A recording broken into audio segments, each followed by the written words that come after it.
مولانا يا مولانا يا سميع دعانا مولانا يا مولانا يا سميع دعانا مولانا يا مولانا يا سميع دعانا مولانا يا مولانا يا سميع دعانا مولانا يا مولانا يا سميع دعانا.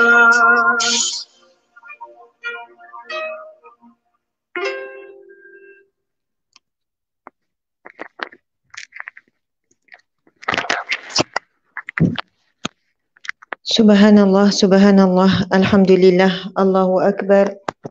Subhanallah, alhamdulillah, Allahu Akbar. Memang pecah macam ni.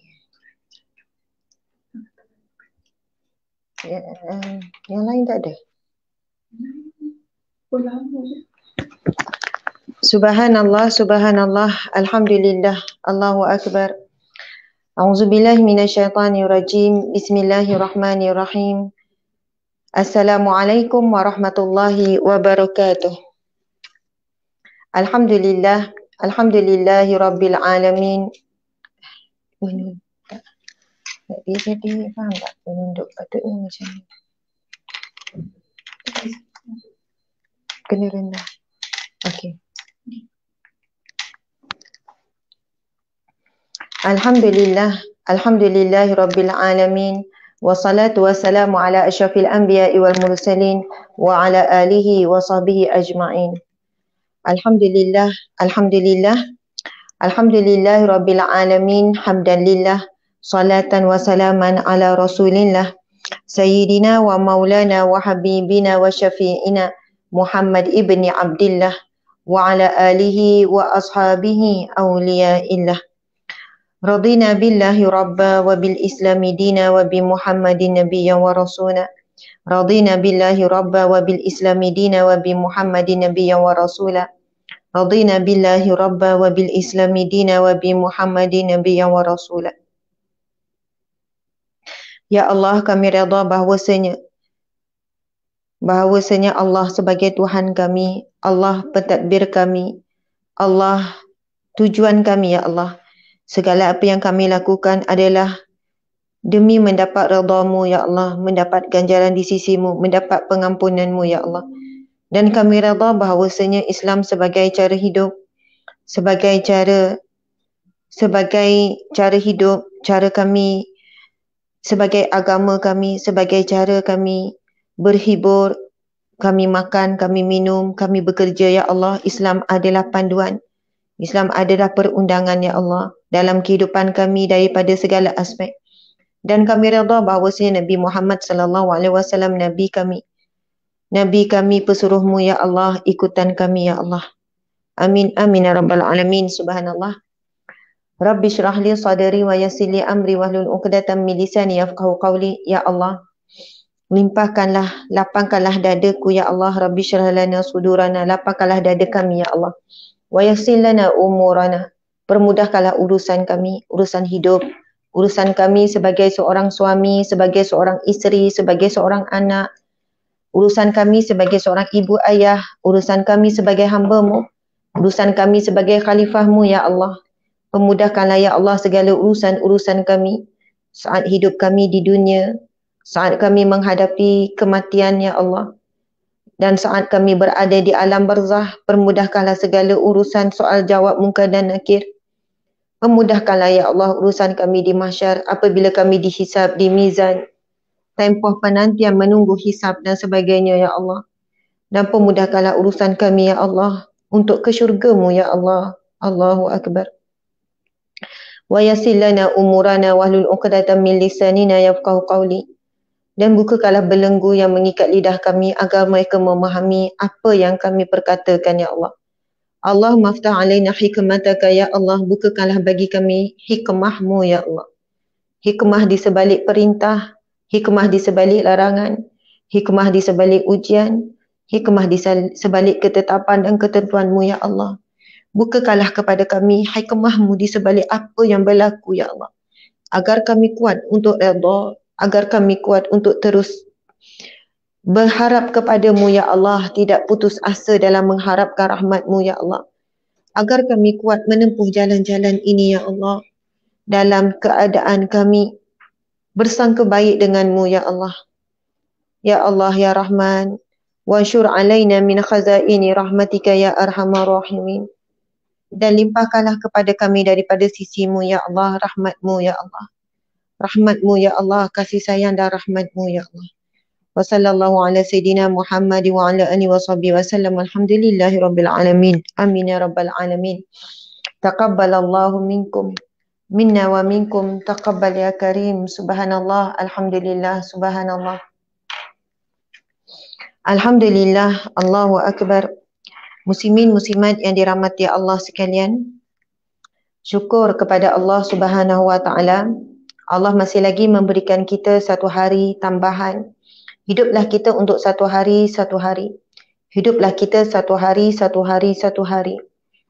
Setiap hari adalah hari yang baru, yang merupakan peluang baru yang Allah berikan untuk kita bertaubat kepada Allah di atas dosa yang kita lakukan semalam dan sebelum-sebelumnya.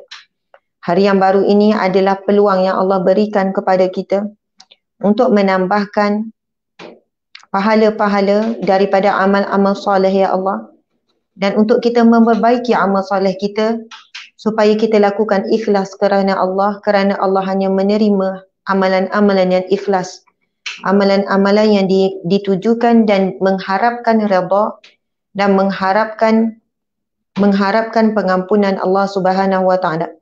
Sahabat-sahabat sekalian, yang paling kita takut adalah kita merasakan bahawasanya amalan kita banyak, amalan kita dah cukup, dan kita sangat takut sekiranya amalan tersebut rosak kerana penyakit-penyakit hati, hasad, dengki, riak, takabur, ujub, sum'ah dan sebagainya. Subhanallah. Sahabat-sahabat yang dirahmati Allah sekalian, yang kita sangat takut ialah kita dimuliakan oleh manusia, kita disebut-sebut kebaikan, tetapi Allah Subhanahu wa taala menghina kita.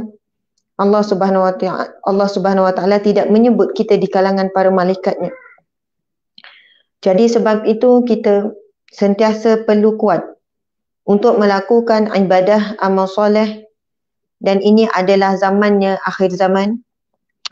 Tuan-tuan puan-puan sekalian, pada pagi tadi saya membaca sebuah buku iaitu himpunan 40 hadis. 40 hadis tanda-tanda kiamat, 40 hadis tanda-tanda akhir zaman. Alhamdulillah saya baca habis 40 hadis tersebut.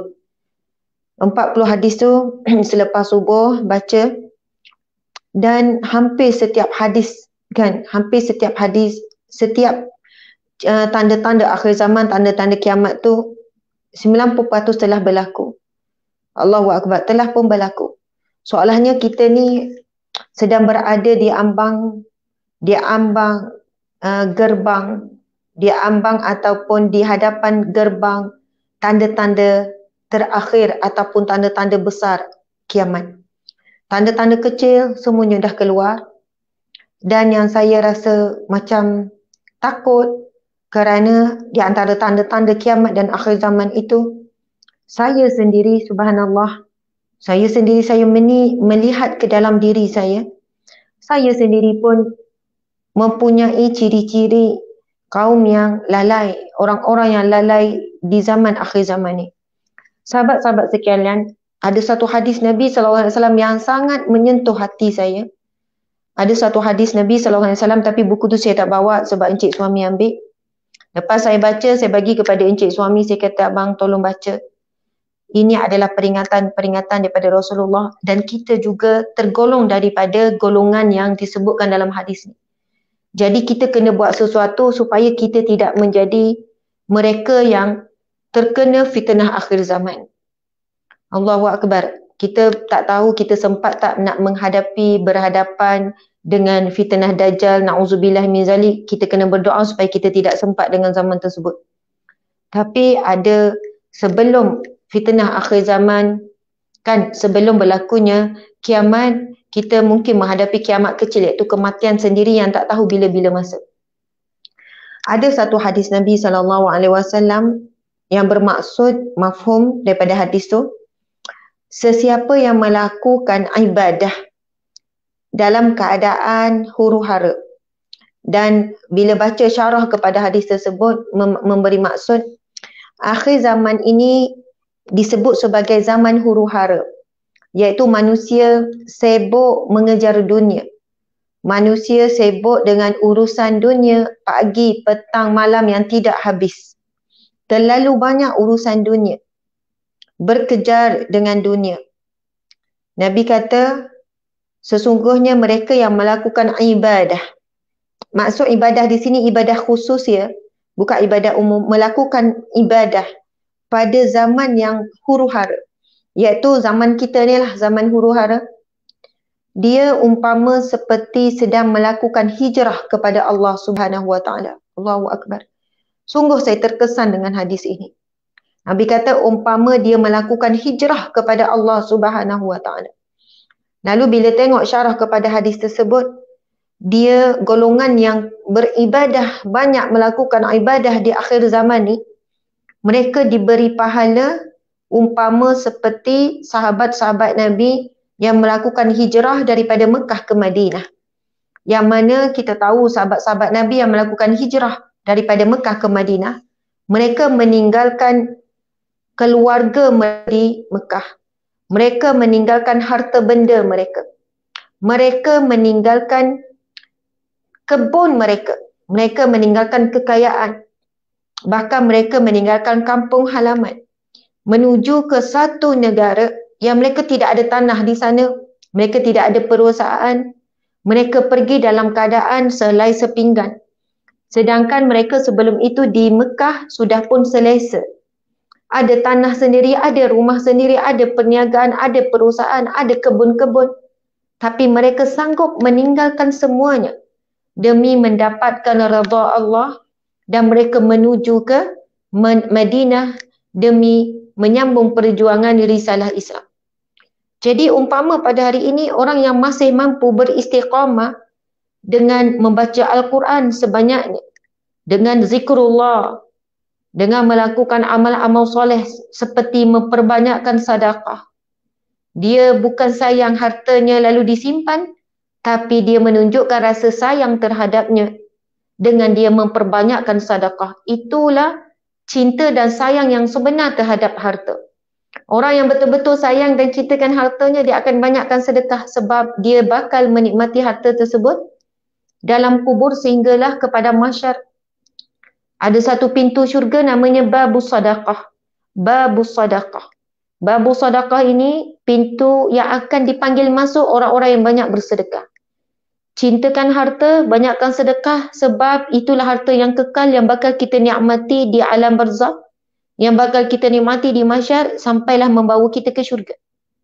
Tetapi siapa yang mencintai harta lalu dia simpan, sebaik dia mati harta itu bertukar milik kepada yang diwariskan. Masya Allah. Bukan bermaksud kita tak boleh tinggalkan sesuatu kepada pewaris, kepada anak, kepada keluarga, tak. Boleh tinggalkan. Tetapi berpada-padalah.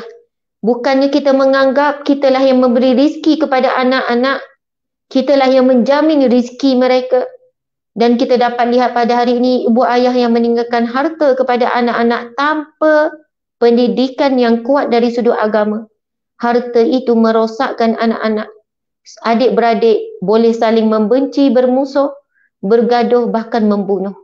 Na'udzubillah min zalik. Tapi harta yang paling mahal yang ditinggalkan oleh ibu ayah adalah berupa akhlak yang baik, adab, solat, Al-Quran, zikrullah. Itulah harta yang paling mahal yang ditinggalkan oleh seorang ibu ayah. iaitu pendidikan yang baik terhadap anak-anak. Yang mana ilmu akan menjaga seseorang. Manakala harta, seseorang perlu menjaganya. Na'udzubillahi min zalik, subhanallah. Jadi hadis Nabi yang Nabi sebut sesungguhnya, sesiapa yang melakukan ibadah di saat huru-hara, iaitu zaman akhir zaman. Huru-hara di sini membawa maksud manusia sibuk bekerja, mengejar dunia, sibuk menguruskan itu ini yang tidak berkesudahan, sedangkan dunia bakal ditinggalkan. Nabi kata, mereka umpama seperti orang yang sedang hijrah kepada Allah, dia dapat ganjaran pahala hijrah. Tuan-tuan, puan-puan sekalian, cuba hitung 24 jam yang Allah berikan kepada kita, berapa lama masa yang kita peruntukkan untuk baca Al-Quran, untuk baca terjemahan, untuk tadabbur Al-Quran. Kita dah hidup 40 tahun, 50 tahun, berapa surah yang kita hafal? Berapa surah yang kita hafal? Adakah kita dah hafal surah Al-Mulk, surah Yasin, surah As-Sajadah, surah Ad-Dukhan, Subhanallah, Allahu Akbar, mungkin surah-surah dan juzuk 30. Jadi kalau kita fikir tentang itu saja, terbukti bahawasanya kita orang-orang yang lalai. Kita bukan semestinya kena hafal 30 juzuk, sekurang-kurangnya 1 juzuk daripada Al-Quran. Daripada 30 juzuk, 1 juzuk kita hafal. Campur surah Yasin, campur surah Al-Mulk, mungkin surah Sajadah, mungkin ada beberapa surah daripada juzuk Amma, akhirnya gabung-gabung jadi 30 juzuk. 1 juzuk. Sahabat-sahabat dia mati Allah sekalian. Sekarang ramai yang berada di rumah, tapi ramai lagi yang terleka dengan waktu lapang yang membunuhnya. Waktu lapang diisi dengan cerita yang tak berkesudahan dan sebagainya. Allahu Akbar. Memang kita digalakkan untuk mendengar ilmu, ceramah dan sebagainya. Namun hasil daripada ilmu yang kita dengar dibuktikan dengan memperbanyakkan amal ibadah.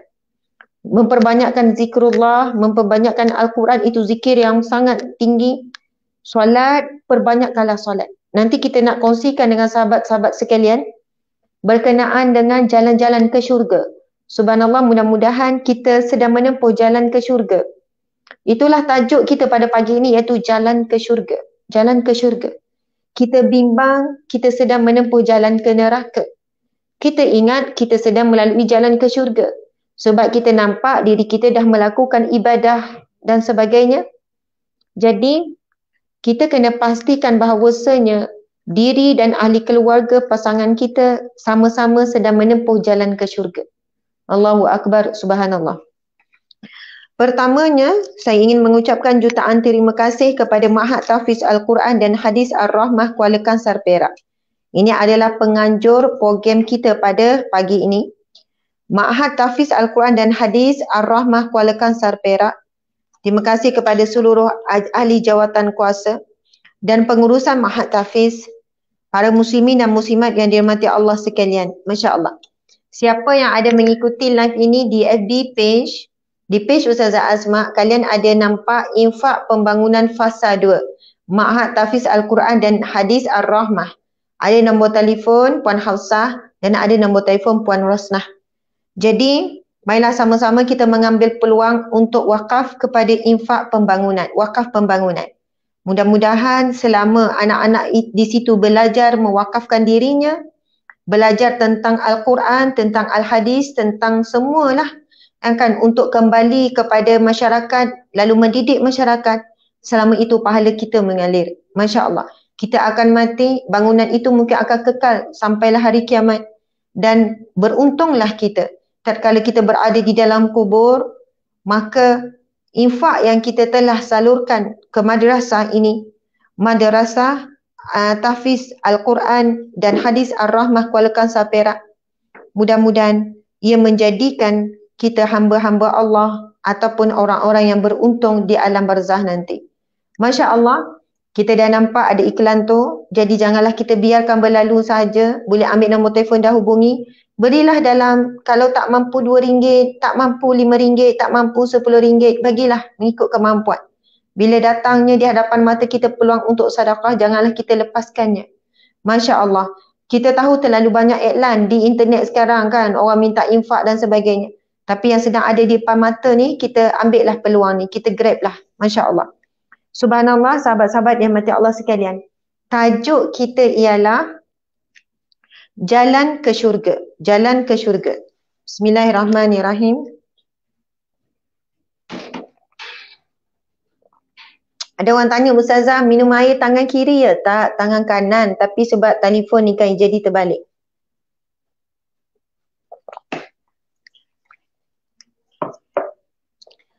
Okey, subhanallah, Allahu Akbar, Masya Allah. Sahabat-sahabat yang dirahmati Allah sekalian, insya-Allah saya akan membacakan beberapa hadis Nabi SAW tentang jalan-jalan ke syurga.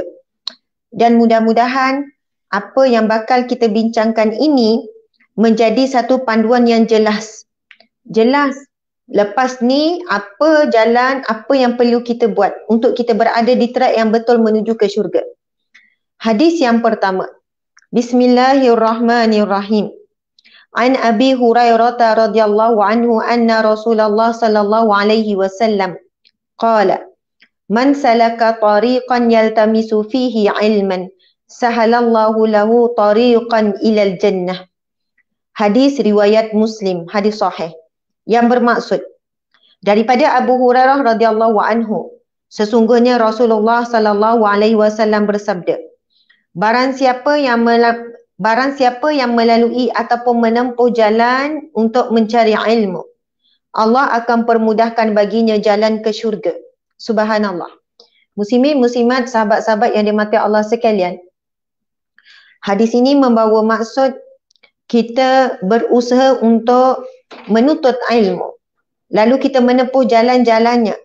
Antara jalan-jalannya ialah melalui sesi pengajian Al-Quran, hadis ataupun ceramah-ceramah umum seperti ini. Namun ada sebagian ulama mengatakan ilmu yang dimaksudkan di sini adalah menempuh jalan ilmu fardu ain, mengenal Allah, akidah, berkenaan fiqh kan syariah, kemudian tasawuf, ilmu-ilmu fardu ain. Sama ada dia membaca kitab ataupun menghadiri kuliah-kuliah majlis-majlis ilmu. Namun sahabat-sahabat sekalian, suka saya ingatkan, fitnah kepada penyampai ilmu ataupun guru adalah berbangga dengan ramainya anak murid ataupun follower. Itu fitnah ujian. Berbangga dengan ramainya penyokong dan sebagainya. Kita bimbang, saya bimbang tuan-tuan puan-puan sekalian. Jika seorang guru dia kalah dengan ujian dan fitnah tersebut, maka dia sedang menzalimi dirinya sendiri. Na'udzubillah. Manakala fitnah bagi pengikut ataupun pelajar adalah dia berbangga dengan ramainya guru dan dia menjadi taksub. Itu fitnah ya, menjadi taksub. Dan apabila dia berguru contohnya dengan guru Al-Quran, lalu dia mula mengatakan bahawa guru Al-Quran dialah yang terbaik.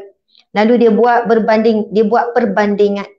Dia banding dengan guru yang lain, tak best, tak clear, tak menarik, salah, saya belajar dengan guru ni barulah saya tahu bacaan yang betul. Sedangkan ilmu Al-Quran, ilmu yang sangat luas. Contoh yang lain, bila kita berguru dengan guru-guru yang lain pula dalam bidang-bidang ilmu agama, sampai satu peringkat kita berjumpa dengan guru yang lain dan kita merasakan guru ini, ya Allah, alimnya dia. Guru ni, ya Allah, dia hanya mengajarkan hadis-hadis yang sahih, saya tenang, saya yakin dengan dia. Kan, guru ni ada kedudukan sekian-sekian. Lalu kita telah menafikan guru-guru yang sebelum ini. Sedangkan seorang guru walaupun mengajar sekolah rendah, dialah yang mengenalkan kita kepada Allah, kepada Rasulullah. Guru sampai masuk sekolah menengah, saya biasa jumpa anak-anak murid yang menghina dan menjatuhkan gurunya. Kan, dia kata dulu saya belajar dulu dengan sekian-sekian. Rupanya ilmu yang dia mengajar tu tak dalam. Ilmu yang dia mengajar tu mengarut. Sekarang bila saya belajar dengan guru-guru ni baru saya tahu sebenarnya. Barulah saya faham sekian-sekian. Saya kata tolong jangan menghina guru. Ilmu Allah ini luas. Kita tidak tahu, mungkin bukan kerana guru itu yang jahil, tetapi kitalah yang jahil bahawasanya ilmu ini Begitu banyak kita yang belum terokai. Maka subhanallah, yang terbaik kita sebagai anak murid adalah mendoakan guru-guru kita. Dan bagi kita yang menempuh jalan menuntut ilmu, antara fitnahnya adalah ilmu banyak, beramal tidak. Ilmu disampaikan banyak, ini fitnah kepada saya juga, ujian kepada saya. Dan kalian dah pergi dengar ceramah sana, ceramah sini, kadang pagi tu dah berapa ceramah sampai ke malam, banyak ceramah yang kita dengar. Masya Allah. Dan ujian bagi kita nak beramal dengan ilmu. Subhanallah. Sebab itu orang yang menuntut ilmu lalu beramal dengan ilmunya, Allah Subhanahu Wa Taala memberi jaminan apa? Memberi jaminan dia sedang menempuh jalan menuju ke syurga Allah. Begitulah sahabat-sahabat yang dimati Allah sekalian, tanggungjawab kita. Bila kita menuntut ilmu, kita kena berusahalah untuk beramal. Namun kalau tak mampu istiqamah, Masya Allah, mudah-mudahan Allah ampunkan kita. Okey, seterusnya. Jalan-jalan ke syurga. Nabi SAW bersabda, an Muazin radhiyallahu anhu qala Rasulullah sallallahu alaihi wasallam, man kana akhiru kalamihi la ilaha illallah dakhala al-jannah. Barang siapa yang akhir kalimahnya perkataan la ilaha illallah dakhala al-jannah, maka dia pasti akan masuk syurga. Subhanallah, sahabat-sahabat yang dirahmati Allah sekalian. Nabi sebut, Nabi beri peringatan kepada kita, barang siapa yang akhir kehidupannya, dia boleh akhir nafas, akhir nyawanya, dia boleh mengucapkan kalimah la ilaha illallah ketika saat sakaratul maut, ketika saat nyawa nak dicabut daripada badannya. Ini saat yang paling menakutkan, paling sakit seumur hidup, paling takut nak bertemu dengan Allah, takut nak menghadapi saat soal jawab dalam kubur munkar dan nakir, takut kita bakal ditinggalkan oleh ahli keluarga dan akan dikuburkan, ditanam di tempat yang bawah, tempat yang sunyi, tempat yang gelap, tempat yang sempit, tempat yang busuk, berbau tanah. Allahu Akbar. Saat itu ada saat yang paling menakutkan dalam hidup kita, jauh daripada ketakutan-ketakutan yang lain. Masya Allah. Dan Nabi sebut, siapa yang boleh mengucapkan kalimah la ilaha illallah dakhalal jannah, dia pasti akan masuk syurga. Tuan-tuan, puan-puan sekalian, jika saat kita hidup saat ini, kita tidak kuat untuk memperbanyakkan kalimah la ilaha illallah, kita lemah, sikit sangat ucap la ilaha illallah, maka bagaimana kita mampu mengucapkan kalimah itu saat kita nak mati? Sekarang saat kita hidup, kita sehat, kita kuat, lidah pun boleh bercakap lagi, kita masih ada waktu, ada masa yang banyak. Tetapi saat sakaratul maut, kita dah tak ada masa. Ketika itu nyawa sampai di halkum, kita dah susah nak bercakap dan berkata-kata. Saat itu seluruh badan kesakitan. Saat itu kita dalam keadaan ketakutan yang teramat. Adakah kita mampu mengucapkan kalimah la ilaha illallah? Maksud kalimah la ilaha illallah, la, tiada, ilaha, sembahan, Tuhan, illallah, kecuali Allah. Dan termasuk dalam kalimah ini juga membawa maksud tiada tempat bergantung melainkan Allah. Tiada tempat meminta melainkan Allah. Apa yang kita buat adalah untuk Allah, la ilaha illallah. Sebab itu Nabi SAW bersabda, afdalu zikru la ilaha illallah wa afdalu du'a alhamdulillah. Allahu Akbar. Nabi SAW bersabda yang bermaksud, afdalu zikru, zikir yang paling afdal. Zikir yang paling afdal. Zikir ini adalah satu amalan yang sangat mulia. Nabi sebut zikir yang paling afdal adalah kalimah la ilaha illallah, dan doa wa afdalu doa, dan doa yang paling afdal ialah kalimah alhamdulillah. Subhanallah. Pagi ini berapa kali kita sebut kalimah la ilaha illallah? Tuan-tuan, puan-puan yang dirahmati Allah sekalian, jika benar kita nak syurga Allah, Jika benar kita nak mati husnul khatimah, perbanyakkanlah ucap kalimah la ilaha illallah. Jika kita nak bergantung kepada amal soleh kita, sedekah kita, solat kita, puasa kita sangat sedikit. Dan yang sedikit itu belum tentu diterima oleh Allah Subhanahu wa taala. Maka ringankanlah lidah kita, memperbanyakkanlah ucapan la ilaha illallah. Tiada Tuhan melainkan Allah, tiada tempat bergantung melainkan Allah, tiada tempat meminta melainkan Allah, tiada tempat mengadu, mengeluh melainkan Allah, tiada Tuhan melainkan Allah. Sebab kita sangat bimbang, hati kita kan yang menjadi raja bukan Allah, bukan Allah Malik Yaumiddin, Malikin Nas, raja manusia. Tetapi yang menjadi raja kepada hati kita adalah hawa nafsu, syaitan. Kita sangat mencintai diri kita. Kita sangat mencintai harta-harta kita.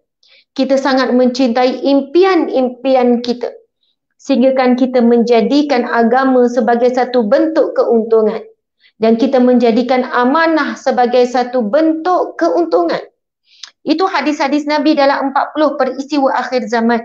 Nabi sebut antara orang-orang yang lalai ataupun yang ciri-ciri umat akhir zaman yang lalai, iaitu mereka yang menjadikan amanah sebagai satu bentuk keuntungan. Berebut jawatan, berebut untuk mendapatkan amanah. Kerana apabila dapat amanah, dapat jawatan, dapat pangkat tertentu, maka dia memperolehi sumber-sumber keuntungan untuk dunia. Na'udzubillah min zalik. Allahu Akbar. Tadi saya baca 40 hadis, tanda-tanda akhir zaman. Dan saya menilai diri saya sendiri, melihat ke dalam diri saya. Saya sendiri mempunyai banyak tanda-tanda umat akhir zaman yang lalai. Masya Allah, Allahu Akbar.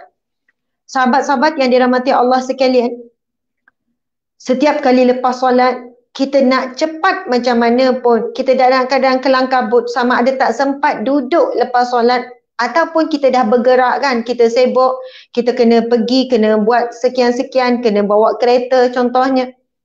Maka janganlah tinggalkan 6 zikir yang paling utama. Saya bukan kata zikir lain tak utama tuan-tuan puan-puan sekalian. Tapi inilah juga antara yang menjadi satu kebiasaan. Nak kata amalan wallahu alam Allah terima atau tidak. Setiap kali lepas solat, kita bagi salam, bacalah ayatul kursi. Subhanallah sahabat-sahabat sekalian, lepas solat kita nak cepat macam mana pun jangan tinggalkan ayatul kursi. Ayatul kursi. Ini disebut dalam hadis Nabi SAW. Barang siapa yang setelah solat fardu, 5 kali sehari itu lepas solat fardu, lalu dia membaca ayatul kursi. Bismillahirrahmanirrahim. Allahu la ilaha illa huwal hayyul qayyum la ta'khuduhu sinatun wa la naum lahu ma fis samawati wa ma fil ard man dzal ladzi yashfa'u 'indahu illa bi idznih ya'lamu ma baina aydihim wa ma khalfahum wa la yuhituna bi syai'in min 'ilmihi illa bima syaa' wasi'a kursiyyuhu as-samawati wal ard wa la ya'uduhu hifdhuhuma wa huwal aliyyul azim. Sadaqallahul azim. Subhanallah. Sahabat-sahabat yang dimati Allah sekalian, Nabi bersabda, barang siapa setelah solat fardu, lalu dia membaca ayatul kursi, tidak ada yang boleh menghalangnya untuk ke syurga Allah, melainkan kematian. Subhanallah.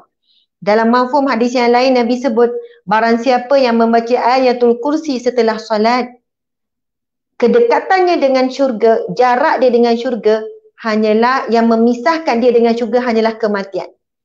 Orang yang istiqamah setiap kali lepas solat fardu, dia lalu membaca ayatul kursi, tuan-tuan puan-puan sekalian, maka Allah kurniakan kepada dia kedekatan dengan syurga. Nabi kata tidak ada yang boleh menghalangnya untuk ke syurga Allah, melainkan kematian.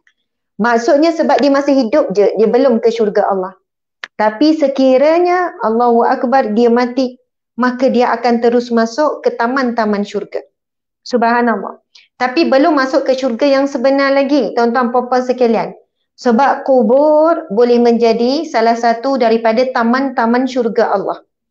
Ini disebut di dalam hadis Nabi yang lain, 40 hadis penawar hati. Masya Allah. Itu pun satu kitab hadis yang berulang kali saya baca sampai habis. 40 hadis penawar hati. Masya Allah. Saya baca sikit ya. Nabi SAW bersabda, hadis ni panjang. Tapi saya ingat maksudnya saja, saya tak ingat matan hadis. Nabi bersabda, ketika itu Nabi melihat di kalangan para sahabat sedang ketawa gembira. Sedang ketawa lah, mungkin terlebih sikit kan, gelak ketawa. Lalu Nabi SAW bersabda, sekiranya kamu mengingati sesuatu yang memutuskan kelazatan, maka kamu tidak akan ketawa begini. Lalu sahabat bertanya, apakah itu ya Rasulullah? Rasulullah kata, mengingati mati. Kalau kamu ingat mati, kamu tak akan gelak macam ni. Kan bahasa kita sebut biasanya, gelak macam tak ingat nak mati. Tapi Rasulullah sebut dalam ungkapan yang lain. Sekiranya kamu mengingati sesuatu yang memutuskan kelazatan, maka kamu tak akan ketawa terbahak-bahak begini. Sahabat bertanya, apakah itu ya Rasulullah? Lalu Rasulullah berkata, iaitu mengingati kematian. Dan Nabi menyambung hadis tersebut panjang. Apabila seseorang yang soleh, orang yang baik, dibawa ke kubur, kemudian ditanam, kan dia akan ditinggalkan, ahli keluarga akan tinggalkan. Lalu dia akan mendengar suara kubur berkata kepadanya, ahlan wa sahlan, selamat datang kepadamu. Engkau adalah orang yang aku cintai di dunia dahulu, yang berjalan di atasku. Nantikanlah bagaimana aku akan melayanimu. Subhanallah. Tuan-tuan, puan-puan sekalian, apabila dibawakan jenazah orang yang soleh ke kubur lalu ditanam, ini saat kita paling takut, tuan-tuan, puan-puan sekalian. Sebab saat ini kita bukan berada di atas tanah, kita sedang berada di bawah tanah. Kita benar-benar keseorangan. Suami yang mencintai dan yang kita cintai juga akan tinggalkan kita. Anak-anak yang kita kandung, kita lahirkan juga akan tinggalkan kita. Harta-harta yang kita usahakan, tidak ada satu pun yang kita boleh bawa. Kita benar-benar keseorangan berhadapan dengan Allah. Kita benar-benar keseorangan. Kemudian kita akan didatangi dengan malaikat-malaikat Munkar dan Nakir. Subhanallah. Dan yang benar-benar menjadi teman setia kita adalah Al-Quran. Solat kita, Masya Allah. Amal soleh kita. Yang menjadi teman sejati kita yang tidak pernah meninggalkan kita hanyalah amal soleh. Nabi SAW bersabda, Iqra'ul Quran, bacalah Al-Quran. Innahu ya'ti yawmal qiyamah syafi'an li ashabi. Dia akan datang pada hari kiamat kelak sebagai pemberi syafaat. Dan dalam hadis yang lain, dalam buku Sahabat Dunia Akhirat, Masya Allah. Sahabat-sahabat sekalian, ini buku pertama saya. Kepada siapa yang belum ada, belilah, subhanallah, pembelian anda ada satu infak. Saya tak berniat nak iklan tiba-tiba ni, tidak. Tetapi siapa yang dah ada buku Sahabat Dunia Akhirat, ini adalah nukilan buku yang pertama saya. Sebagai isi hati dan perasaan saya supaya kita semua nak menjadi sahabat dunia akhirat. Pada tajuk yang ke-44, subhanallah, yang bertajuk penyelamat kepada azab kubur. Penyelamat kepada azab kubur. Masya Allah. Tapi sebelum saya baca tentang hadis Nabi tentang penyelamat azab kubur, ada satu hadis Nabi tentang penyelamat daripada azab kubur ni. Saya nak sambung hadis Nabi itu dulu. Nabi SAW bersabda, apabila dibawa jenazah orang yang soleh, lalu dia akan mendengar ucapan kubur. Kubur akan berkata kepadanya, ahlan wa sahlan, selamat datang. Engkaulah orang yang aku cintai yang berjalan di atasku selama ini. Masya Allah. Kita sedang berjalankan di atas tanah, sahabat-sahabat sekalian. Tanah ni, kubur pun tanah. Walaupun kita tak berjalan di atas tanah kubur, kita tak perlu pergi berjalan atas tanah kubur. Tetapi namanya tanah, dia adalah satu. Seluruh muka bumi ini, ia satu. Dia bersambung-sambung. Masya Allah. Jadi kubur ni akan berkata, engkaulah orang yang aku cintai yang berjalan di atasku selama ini. Dan nantikan bagaimana aku melayanimu. Lalu Nabi bersabda, kubur akan meluaskan seluas mata memandang. Dan di satu sudut kubur itu terdapat satu pintu menuju ke syurga. Allahu Akbar. Ini bagi jenazah orang-orang yang soleh, yang mana kubur akan memberikan keluasan seluas mata memandang. Saya rasa tak ada sesiapa yang ada rumah kalau paling besar di dunia pun mesti nampak juga dinding, tuan-tuan puan-puan sekalian. Tapi kita tak boleh bayangkan bagaimana kubur meluaskan seluas mata memandang, tak nampak hujung, tak nampak pangkal, tak nampak kiri dan kanan, sangat luas. Bahkan bagi orang yang soleh, rumahnya di alam barzah jauh lebih indah, jauh lebih selesa, jauh lebih nyaman, jauh lebih selamat daripada rumahnya di dunia. Allahu Akbar, Allahu Akbar. Kemudian Nabi menyambung, apabila dibawakan jenazah orang yang fasik, yang selalu melakukan maksiat, sebab itu sebenarnya kita sayang kepada saudara kita. Bila saudara kita melakukan kemungkaran, kita tegur. Bila saudara kita telah menyebabkan ramainya anak-anak muda hari ini melakukan kerosakan dan kemungkaran.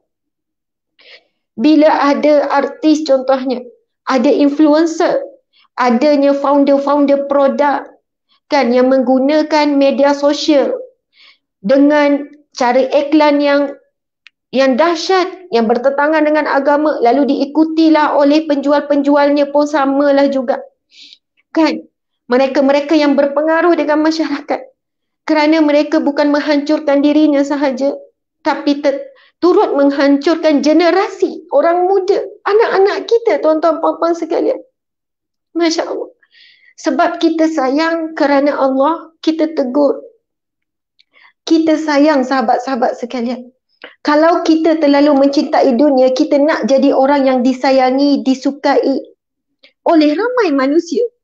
Lalu kita tidak menegakkan kebenaran dan kita tidak mencegah kemungkaran. Allahu Akbar. Kerana sayang, kita mengorbankan diri kita untuk dibenci, untuk tidak disukai. Dalam waktu yang sama kita berdoa kepada Allah supaya semua daripada kita sempat bertaubat sebelum mati. Sempat kembali kepada Allah ketika hidup sebelum kembali kepada Allah mati. Kita mengharapkan dan kita berdoa seluruh umat Islam, saudara-saudara kita sempat kembali kepada Allah saat hidup sebelum kembali kepada Allah saat mati. Sebab ramai yang apabila saat mati itulah dia baru menutup aurat dengan sempurna dengan kain kafannya. Dia baru menyempurnakan wuduknya, disempurnakan oleh orang, dimandikan, wajib disucikan oleh manusia yang lain.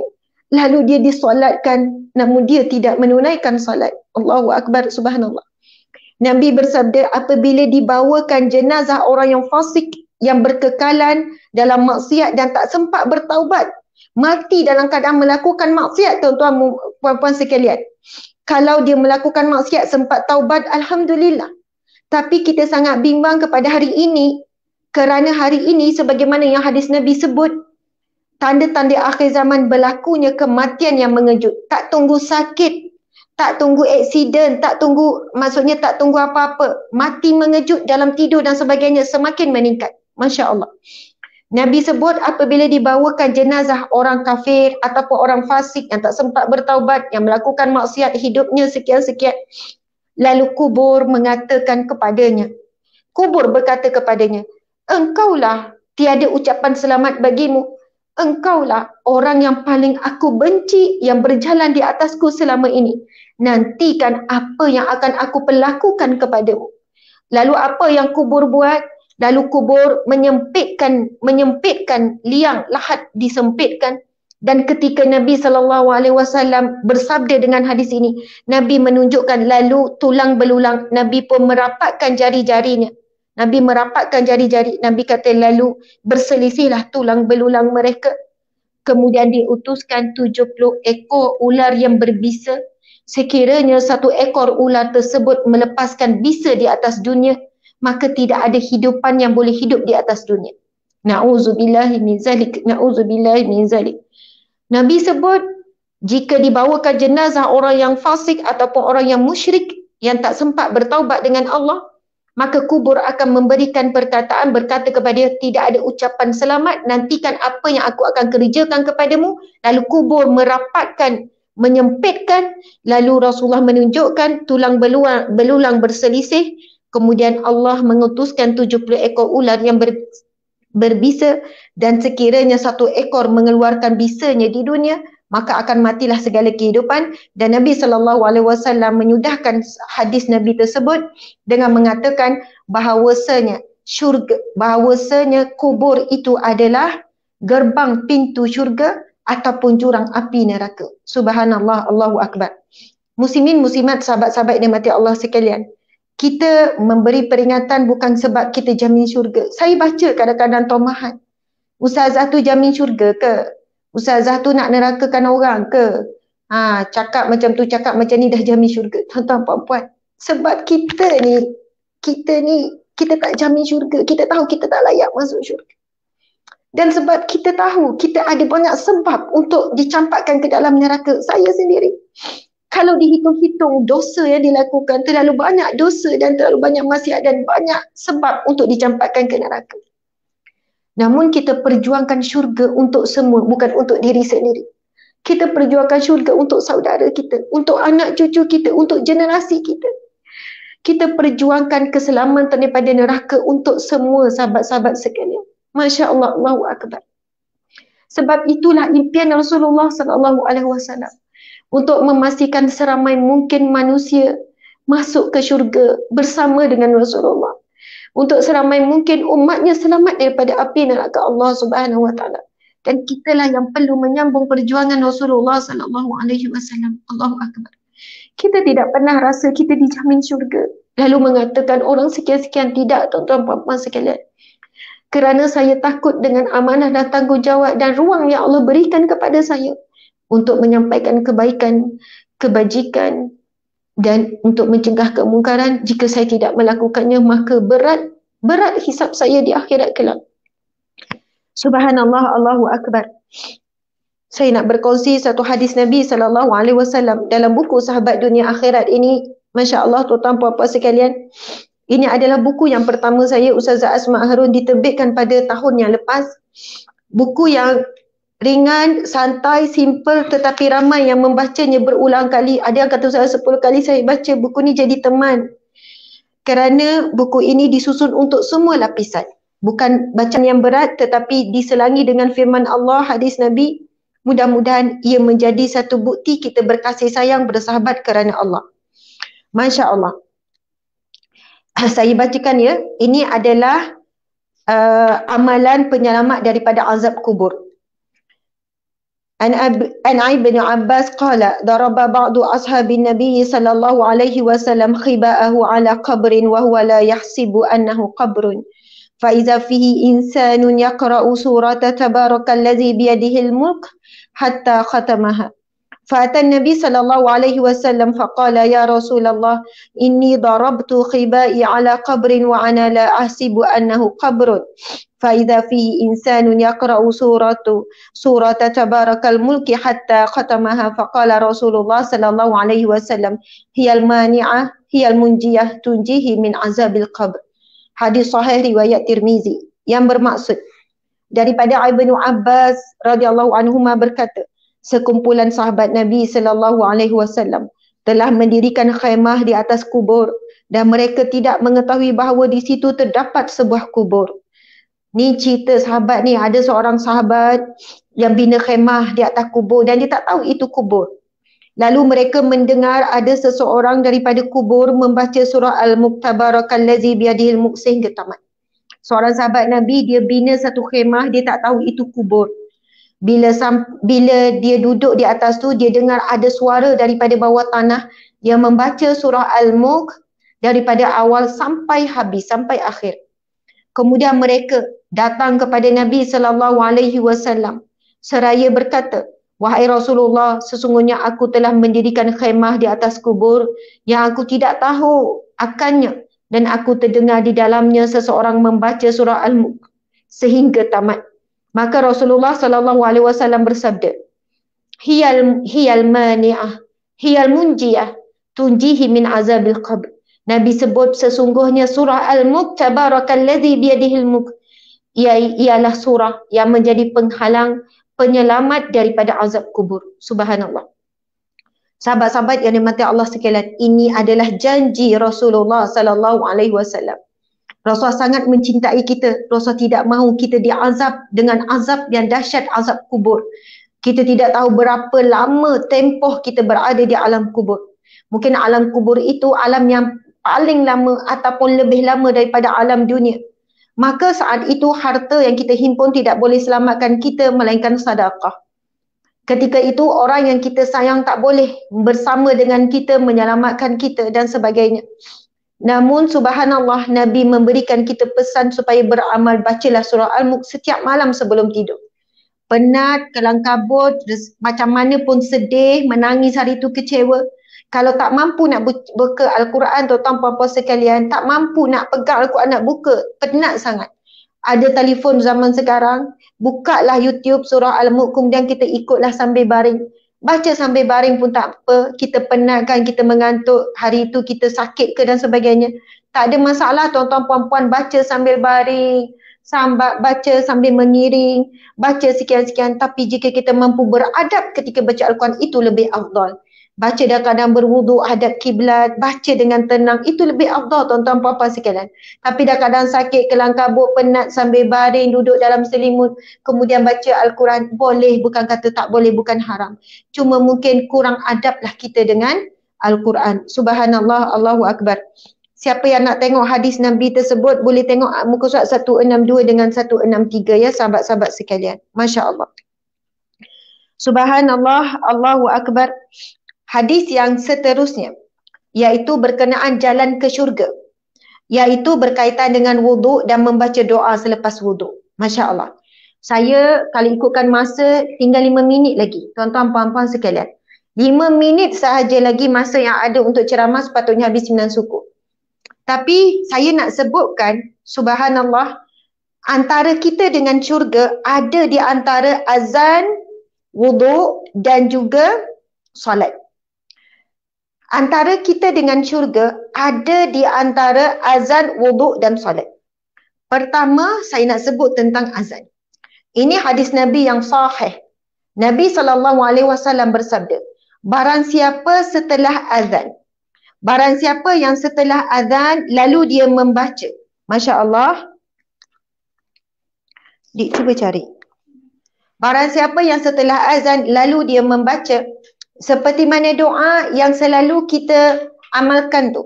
Allahumma rabba hadhihi da'wati tamah wa salatil qa'imah ati sayyidina Muhammadanil wasilata wal fadilah wa syarafa wa darajata aliyata rafi'ah wa ba'athu maqam mahmud allazi wa'attah innaka la tukhliful mi'ad. Nabi SAW bersabda, barang siapa yang setelah azan lalu dia membacakan doa tersebut. Kena hafal atau tanpa puasa. Tak hafal, Google. Buka internet, doa selepas azan. Masa azan, berhenti melakukan kerja. Kemudian, selepas selesai muazzin. Ustazah, sekarang dah tak dengar azan kat rumah saya jauh. Boleh tak saya jawab azan yang dalam TV? Boleh. Boleh tak saya jawab azan yang saya dah set dalam telefon? Boleh. Nabi SAW bersabda, barang siapa yang menjawab setelah azan lalu dia membacakan doa Allahumma rabba hazi da'wati tamah sampai akhir, dia berhak, ataupun Nabi sebut aku menjamin baginya, ataupun dalam riwayat lain Nabi sebut dia layak mendapat syafaatku, pertolonganku di mahsyar kelak. Allahu Akbar. Para alim ulama menyebutkan inilah antara hadis Nabi yang sahih berkenaan dengan jaminan untuk mendapat pertolongan Nabi SAW. Kita tahu di mahsyar kelak, manusia sesama manusia sayang macam mana tak boleh tolong. Tak mampu tolong, semua ketakutan. Neraka di hadapan, api menjulang-julang tinggi, semua ketakutan. Seorang anak datang jumpa seorang ibu, wahai mak, tolonglah aku mak. Umi, mama, tolonglah. Seorang ibu akan berkata kepada anak, wahai anak, diriku. Kan aku sendiri tidak boleh jamin diriku selamat daripada api neraka Allah. Si ibu juga menolak permintaan tolong. Menolak permintaan tolong daripada anak. Seorang isteri datang jumpa suami ditolak, isteri jumpa suami jumpa isteri ditolak. Anak, ibu minta dengan anak, duhai anak, berikanlah sedikit pahala istighfarmu kepadaku. Berilah sedikit pahala solatmu kepadaku. Berilah sedikit pahala puasamu kepadaku, wahai anak. Anak juga akan minta maaf. Aku sendiri tidak mampu menjamin diriku selamat daripada api neraka Allah. Dan ini keadaan situasi di mahsyar digambarkan dalam satu hadis apabila umat seorang nabi bertemu dengan nabi mereka, lalu umat ini meminta pertolongan nabi mereka. Bahkan sekalian para nabi menyebutkan kalimah nafsi, nafsi, diriku, diriku. Nak sebut bila ada umat nabi yang lain daripada umat Nabi Muhammad, bila berjumpa dengan nabi mereka, kan umat Nabi Ibrahim ke Nabi Nuh ke Nabi Lut ke Nabi Yunus ke, bila berjumpa dengan Nabi mereka minta tolong, para Nabi juga menyebut nafsi, nafsi biyadi, diriku, diriku pada tangannya. Maksudnya para Nabi sendiri kata tak boleh jamin. Dan ada seorang Nabi menjawab, sesungguhnya aku tidak pernah melihat kemarahan Allah sebagaimana marahnya Allah pada hari ini. Di mahsyar kala Allah menunjukkan kemarahannya. Saat hidup di dunia sekarang, subhanallah tuan-tuan puan-puan sekalian, ramai yang buat maksiat. Kita sendiri buat maksiat. Kemungkaran berleluasa, tetapi Allah menahan kemarahannya. Allah tidak menunjukkan kemurkaan dan kemarahannya. Sekiranya Allah menunjukkan kemarahan dan kemurkaannya, zaman sekarang jauh lebih dahsyat daripada zaman Nabi Lut. Zaman Nabi Nuh, keengkaran manusia pada hari ini menghimpunkan segala keengkaran umat-umat terdahulu. Sebab itu Nabi SAW bersabda, akan tiba suatu ketika umatku akan mengikuti dan melakukan dosa-dosa yang dilakukan oleh umat-umat terdahulu. Maksudnya kalau umat Nabi Nuh dosanya sekian, umat Nabi Lut sekian, umat Nabi Yunus sekian, kan, umat Nabi Musa sekian. Tapi umat akhir zaman ini akan menghimpunkan segala fitnah umat-umat terdahulu, dilakukan semua. Semua dosa-dosa umat terdahulu diulang kembali oleh umat akhir zaman. Allahu Akbar, subhanallah. Sebab itu sahabat-sahabat sekalian, kita sangat mendambakan pertolongan Rasulullah sallallahu alaihi wasallam. Sehingga kan nabi-nabi lain ketika di mahsyar menyebutkan diriku, diriku, nafsi, nafsi, diriku. Aku sendiri tak boleh jamin diriku selamat. Dan aku tidak pernah melihat kemarahan Allah pada hari ini. Masya Allah. Tetapi setengah Nabi menyebutkan carilah Muhammad. Kerana dialah satu-satunya manusia, satu-satunya Nabi yang boleh membantu manusia yang lain. Dan kita umat Nabi Muhammad SAW. Dan Nabi sangat mencintai kita. Nabi tahu kita lemah untuk mendapat keselamatan daripada api neraka. Nabi tahu kita lemah tuan-tuan puan-puan untuk beramal soleh untuk syurga. Lalu Nabi berikan kepada kita beberapa amalan yang Nabi harap kita buat. Yang Nabi harap kita istiqamah tuan-tuan puan-puan sekalian. Bukan amalan yang susah. Setiap kali selepas azan, Nabi pesan, bacalah doa yang selalu dibacakan tu. Allahumma rabba hazihi da'wati tamah sampai akhir. Hafallah tuan-tuan puan-puan sekalian. Kalau tak hafal, bukalah YouTube. Ikut. Ini hadis yang sahih, boleh cari rujukannya, boleh cari sumbernya. Nabi kata siapa yang membaca doa setelah azan, dia berhak mendapat pertolonganku di mahsyar kelak. Dia berhak mendapat syafaatku. Di hari tiada siapa yang boleh membantu orang yang lain. Tapi Nabi Muhammad menawarkan pertolongannya untuk kita. Tapi beramal dan beristiqamahlah tuan-tuan puan-puan sekalian. Lepas ini dengan azan duduk, itu adalah keajaiban Allah, satu seruan yang mana Allah diwakilkan oleh muazzin. Allah memanggil kita. Allah menyebutkan, muazzin menyebutkan Allahu Akbar, Allahu Akbar. Kemudian di dalam kalimah azan itu ada syahadah, asyhadu an la ilaha illallah wa anna Muhammadar Rasulullah. Kita dituntut untuk ikut. Kemudian Allah menyeru kita, hayya ala salah, datang sembahyang. Tinggalkan sekejap urusan duniamu. Dunia bakal engkau tinggalkan. Solatlah, datang sembahyang. Allah memberikan kepada kita segala yang kita perlu, apa yang kita mahu Allah beri. Sejak alam rahim sampai saat ini. Allah berikan kita semuanya tuan-tuan puan-puan sekalian.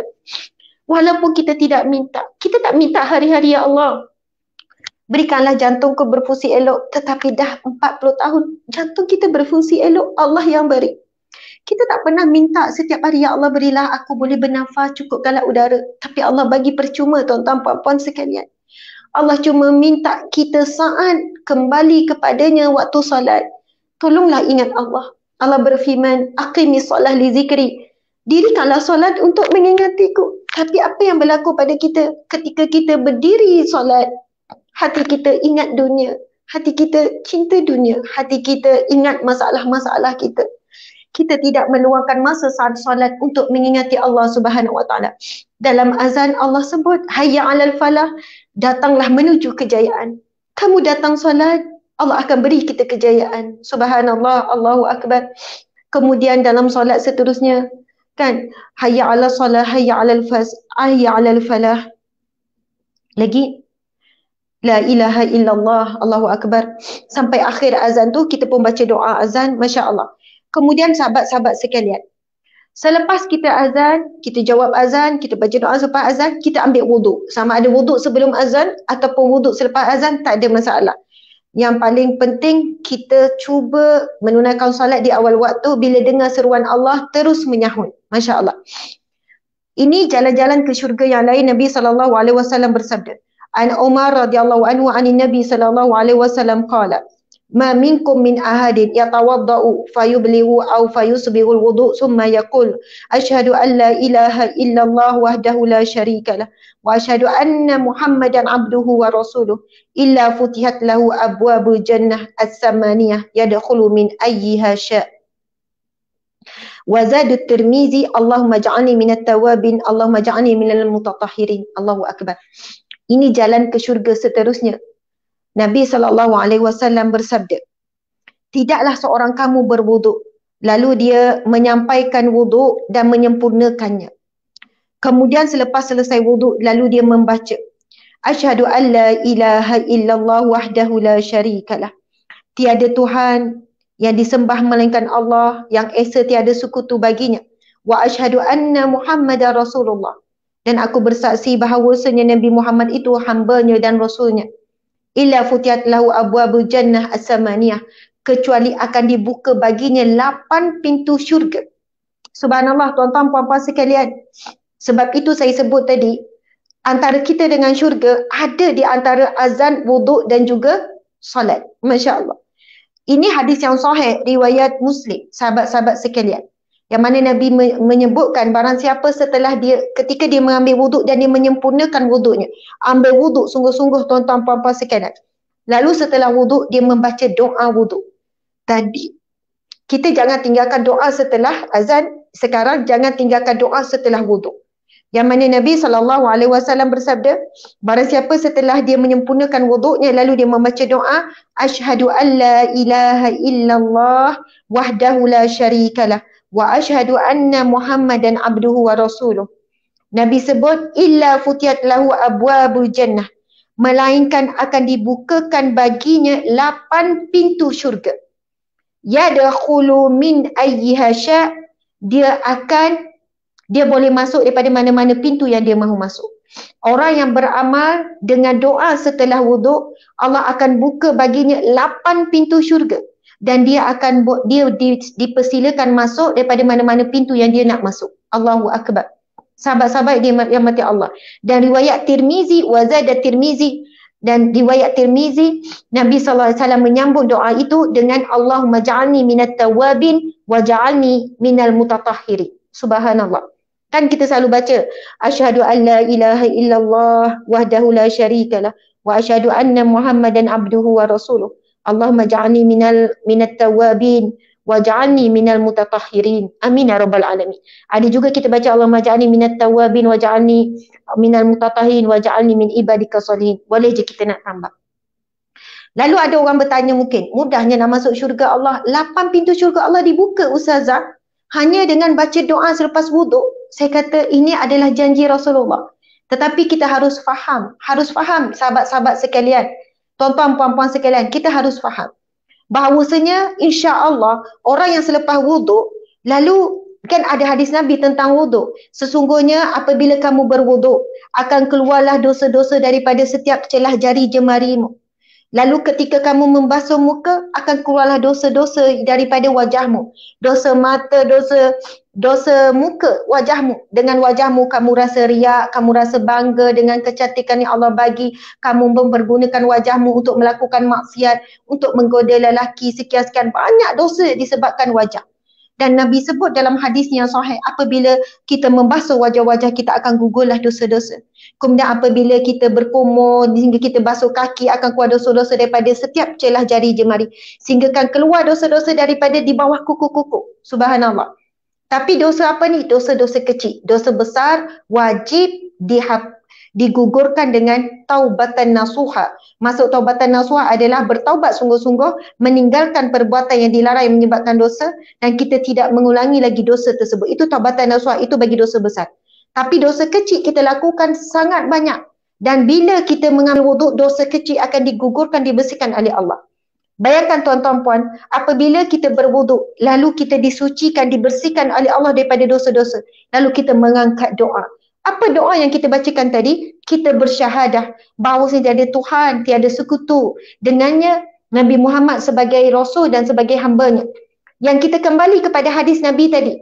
Yang mana Nabi sebut, Man kana akhiru kalamihi, barang siapa akhir kalimahnya la ilaha illallah dakhala jannah, maka dia akan masuk syurga.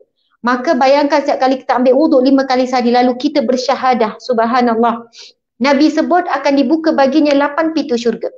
Kemudian disambung doa tersebut, Allahumma ja'alni minat tawabin. Ya Allah, golongkanlah aku di kalangan orang-orang yang bertaubat. Wa ja'alni minal mutatahirin, dan golongkanlah aku di kalangan orang yang menyucikan diri. Tuan-tuan puan-puan sekalian, bayangkan 5 kali sehari kita ambil wuduk lalu kita baca doa ini. Kita berdoa supaya kita di kalangan orang yang bertaubat. Kemudian kita di kalangan orang yang menyucikan diri. Mudah-mudahan asbab doa tersebut kita menjadi orang yang tidak melakukan maksiat. Kita mula meninggalkan dosa yang besar. Kita kuat untuk meninggalkan ghibah, mengumpat dan sebagainya. Sebab itu tuan-tuan puan-puan sekalian, jangan bertanya, Ustazah mudahnya nak masuk syurga Allah, 8 pintu dibuka, asbab doa. Saya kata doa ini akan memandu kita menjadi hamba Allah yang sentiasa bertaubat dan tidak mahu melakukan dosa. Bukan syurga ini tidak mudah, dipagari dengan ujian, kan? Dan neraka pula dipagari dengan nikmat. Sebab itu orang yang menuju, orang yang selalu leka dengan nikmat dunia, dia sedang menempuh pagar ke neraka. Satu pagar dia buka, satu pagar dia buka, na'udzubillah. Itu hadis Nabi. Nabi sebut sesungguhnya syurga itu dipagari dengan ujian-ujian, kesusahan, keperitan. Tetapi neraka Allah itu dipagari dengan nikmat-nikmat, keseronokan, kesenangan dunia. Sebab itu tuan-tuan puan-puan sekian, kita sangat memerlukan doa ini supaya kita tergolong di kalangan orang yang selalu bertaubat.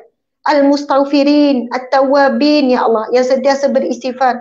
Akhirnya kesan daripada impact daripada doa ini 5 kali sehari kita baca selepas wuduk, kita menjadi orang yang rasa pahit dengan dosa.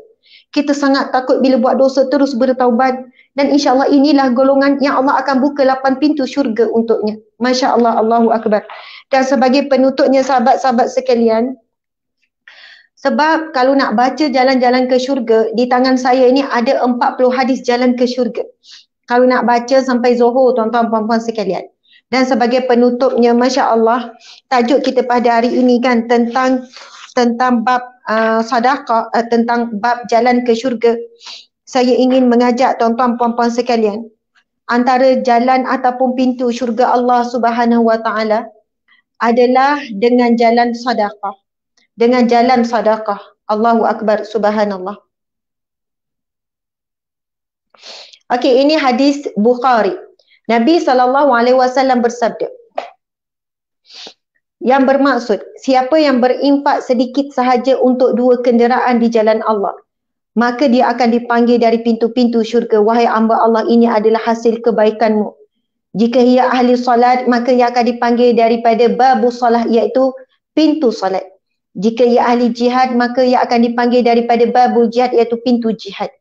Jika ia ahli sedekah, maka ia akan dipanggil daripada babu sedekah, iaitu pintu sedekah. Jika ia ahli puasa, maka ia dipanggil daripada pintu puasa, ataupun babu rayyan, iaitu pintu rayyan. Subhanallah. Antara jalan ke syurga Allah, sahabat-sahabat yang rahmati oleh Allah, disebutkan dalam hadis Bukhari ini, Nabi SAW bersabda, sesungguhnya manusia akan dipanggil daripada pintu-pintu syurga. Yang pertama, wahai hamba Allah yang solat, dia akan dipanggil daripada babu solat. Jaga solat kita, tuan-tuan puan-puan sekalian.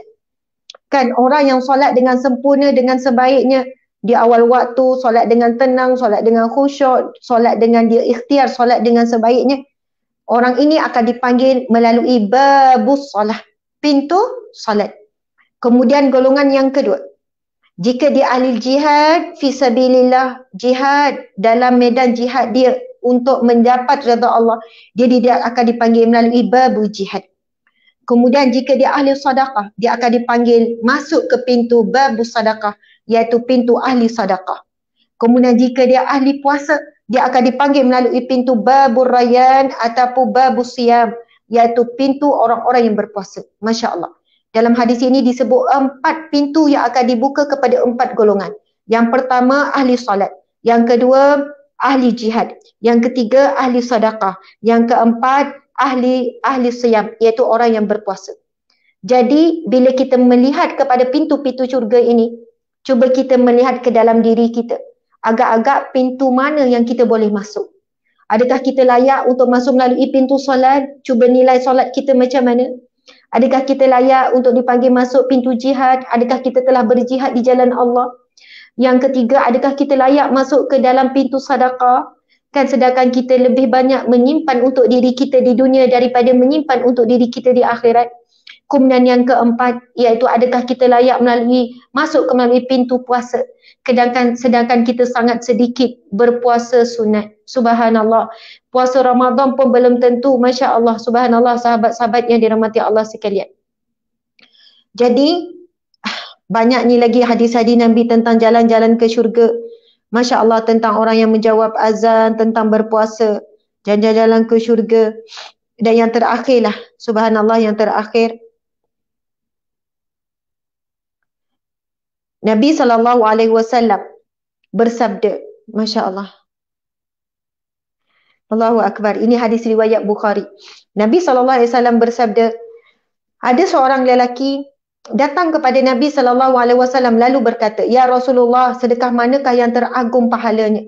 Lalu Rasulullah SAW bersabda, jikalau engkau bersedekah sedangkan engkau masih sihat dan sebenarnya engkau merasa sayang melakukan sedekah itu kerana takut menjadi fakir miskin dan engkau amat mengharapkan untuk menjadi kaya.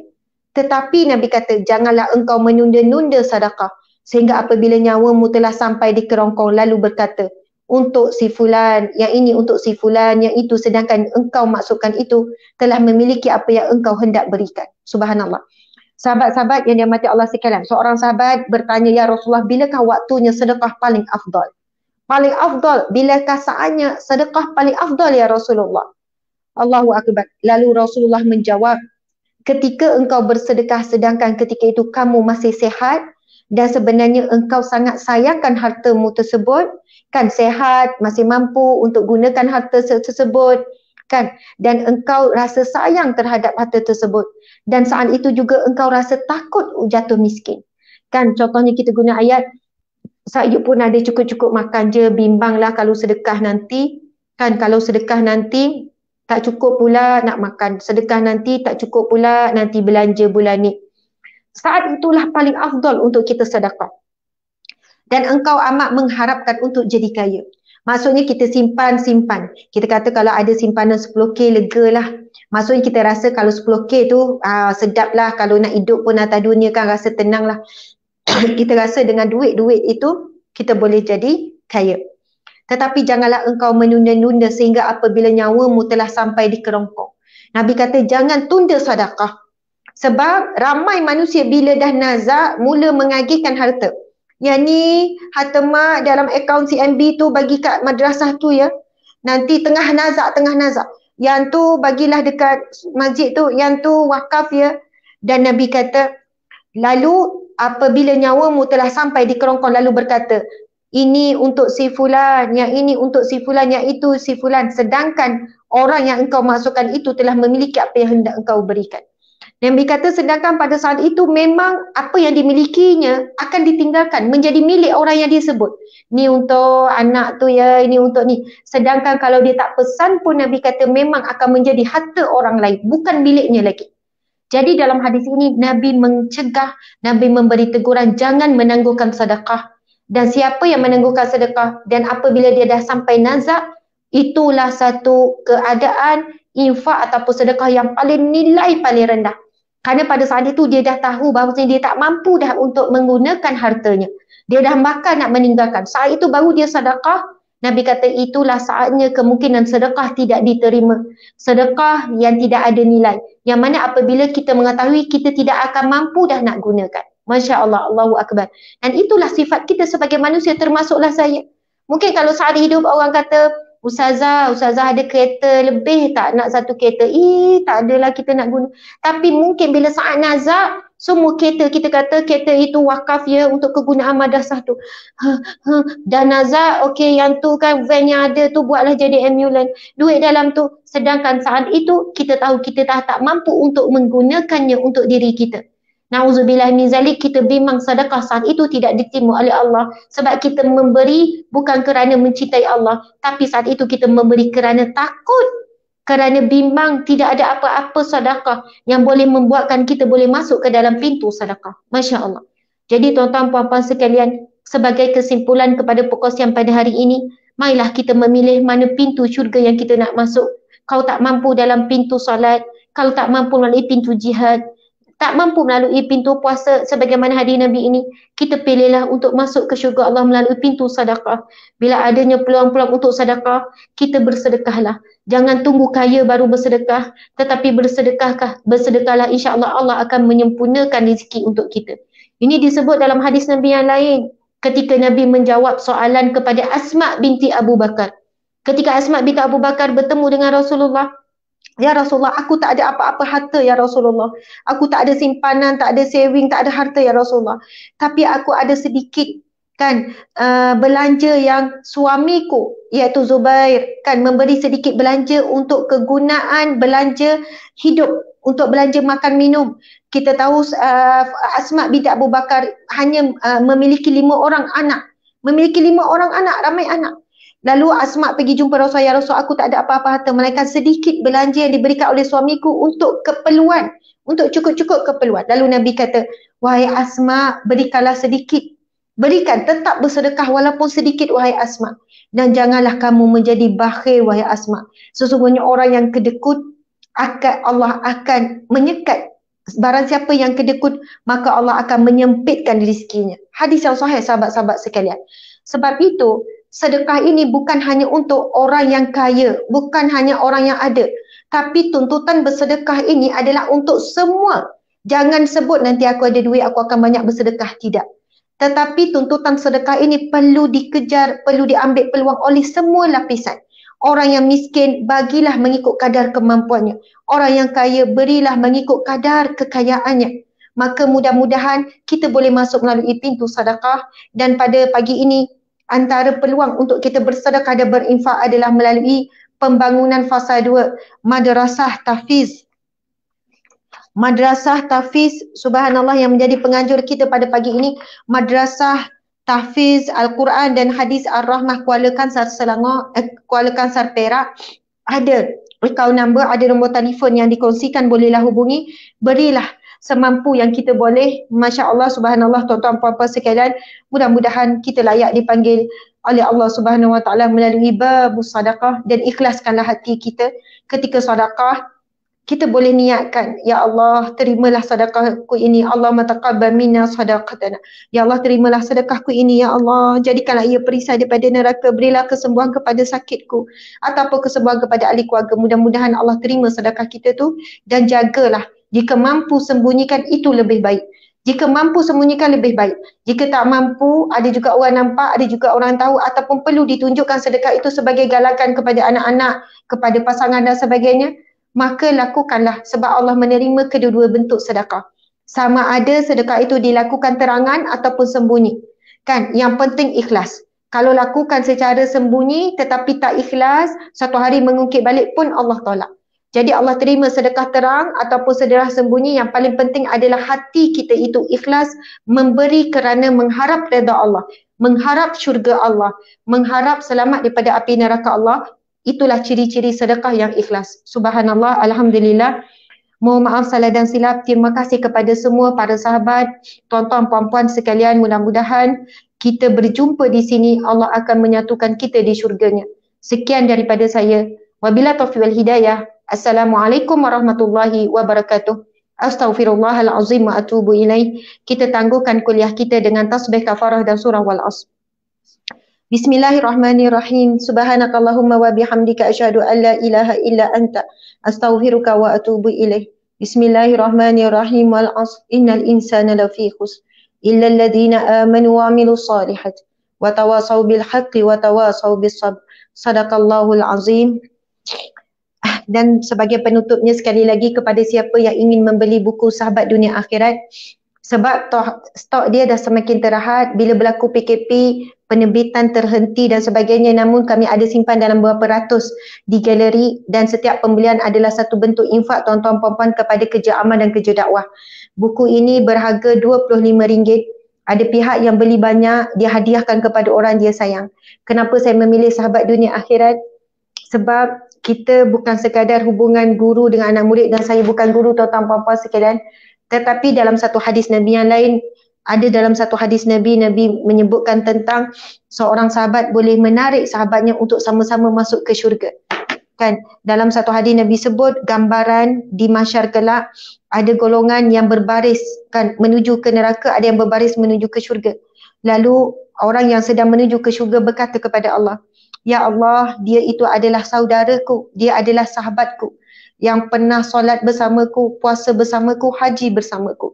Maksudnya menjadi saksi di hadapan Allah bahawasanya sahabat itu pernah melakukan amal soleh bersama. Lalu Allah memerintahkan, tariklah sahabatmu itu, saudaramu itu, sahabatmu itu untuk sama-sama masuk ke syurgamu. Jadi itulah yang kita harapkan sahabat-sahabat sekalian, kita bersahabat dunia dan akhirat kerana Allah, kerana Rasulullah. Kita bukan saja tolong menolong di dunia, tapi yang paling utama kita saling tolong menolong, tarik menarik ke syurga Allah. Sekian daripada saya sekali lagi. Assalamualaikum warahmatullahi wabarakatuh.